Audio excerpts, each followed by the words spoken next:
ధనుష్, కృతి సనన్ ప్రధాన పాత్రల్లో ఆనందేల్ రాయ్ దర్శకత్వంలో తెరకెక్కిన తేరే ఇష్క్ మే సినిమా రివ్యూ ఇక్కడ చూడండి. రాంజనా తర్వాత ఈ కాంబోలో వచ్చిన ఈ చిత్రంపై భారీ అంచనాలు నెలకొన్నాయి. సినిమా కథ, నటీనటుల పనితీరు, ప్లస్సులు, మైనస్సులు విశ్లేషిద్దాం. గతంలో ధనుష్, బాలీవుడ్ డైరెక్టర్ ఆనంద్ రాయ్ కలిసి చేసిన రాంజనా సినిమా పెద్ద హిట్ అయింది. ఇటీవల ఈ సినిమాని మళ్లీ రీరిలీజ్ కూడా చేశారు. 12 ఏళ్ల తర్వాత ఈ డైరెక్టర్, హీరో కాంబో మరోసారి తేరే ఇష్క్ మే సినిమాతో బాలీవుడ్ ముందుకు వచ్చారు. ధనుష్, కృతి సనన్ జంటగా తెరకెక్కిన తేరే ఇష్క్ మే సినిమా కేవలం హిందీలో నవంబర్ 28న రిలీజయింది. కథ విషయానికొస్తే, శంకర్ గురుక్కల్ ఢిల్లీ యూనివర్సిటీలో స్టూడెంట్ లీడర్. అతనికి ముక్కు మీద కోపం. తరచుగా గొడవలు పడుతుంటాడు.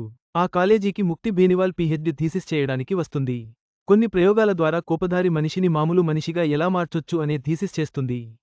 తన థీసిస్కి అనుకోకుండా శంకర్ ఎదురవడంతో తనని మార్చి తన థీసిస్ పూర్తి చేయాలని అనుకుంటుంది. ఈ క్రమంలో శంకర్తో పరిచయం చేసుకుంటుంది. శంకర్ నిజంగా లవ్ చేస్తే ముక్తి మాత్రం టైంపాస్కి చేస్తుంది. శంకర్ లైఫ్లో ఎదిగితే అప్పుడు ప్రేమ, పెళ్లి గురించి ఆలోచిస్తాను అని ముక్తి తండ్రి చెప్పడంతో శంకర్ సివిల్స్ చేయడానికి వెళ్తాడు. మరి శంకర్ లైఫ్లో సక్సెస్ అవుతాడా? ముక్తి శంకర్ వచ్చేవరకు ఆగుతుందా? ముక్తి నిజంగానే శంకర్ని ప్రేమిస్తుందా? తెలియాలంటే తెరపై చూడాల్సిందే. రాంజనా లాంటి హిట్ తర్వాత ఆనంద్ రాయ్, ధనుష్ కాంబోలో వస్తుండటంతో ఈ సినిమాపై మంచి అంచనాలే నెలకొన్నాయి. దీంతో ఈ సినిమా ఓపెనింగ్స్ భారీగానే వచ్చాయి. అయితే రాంజనా కేవలం లవ్ స్టోరీ అయితే దీంట్లో లవ్ స్టోరీని సాగదీసి లైఫ్, శత్రుదేశాలతో యుద్ధాలు, ఆర్మీ అంటూ కథని ఎక్కడికెక్కడికో సాగదీశారు. కృతి సనన్, ధనుష్ మధ్య కొన్ని లవ్ సీన్స్ బాగా రాసుకున్నారు.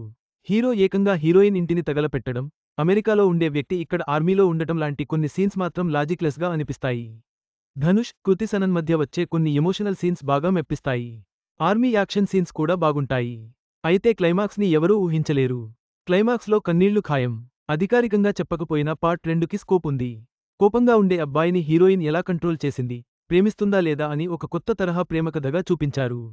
Dhanush already national award winner. తన ఎన్నో సినిమాల్లో పర్ఫార్మెన్స్తో మెప్పించాడు. ఈ సినిమాలో కూడా ప్రేమ, కోపం, సైలెన్స్, వేరియేషన్స్ చూపిస్తూ చాలా బాగా నటించాడు.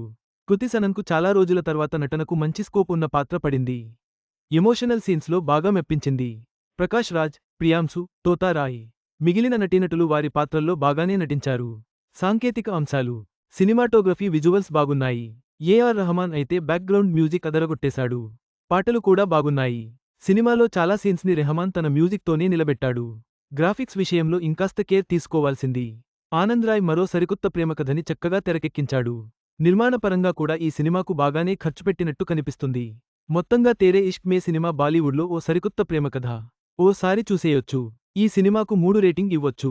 గమనిక, ఈ సినిమా రివ్యూ రేటింగ్ కేవలం విశ్లేషకుడి వ్యక్తిగత అభిప్రాయం మాత్రమే.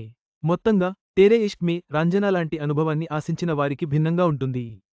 కథనం సాగదీసినట్లు అనిపించిన ధనుష్ నటన, కొన్ని ఎమోషనల్ సీన్స్, క్లైమాక్స్ మెప్పిస్తాయి. సెకండ్ పార్ట్ కోసం ఎదురు చూసేలా చేస్తుంది. ఈ వీడియో మీకు నచ్చినట్లయితే లైక్ చేయండి. మీ స్నేహితులకు షేర్ చేయండి. మా ఆంధ్రవిలాస్ ఛానల్ను సబ్స్క్రైబ్ చేసుకోండి. పక్కనే ఉన్న గంట గుర్తుపై క్లిక్ చేయడం మర్చిపోవద్దు. తాజా సినిమా వార్తల కోసం ఆంధ్రవిలాస్.net చూడండి.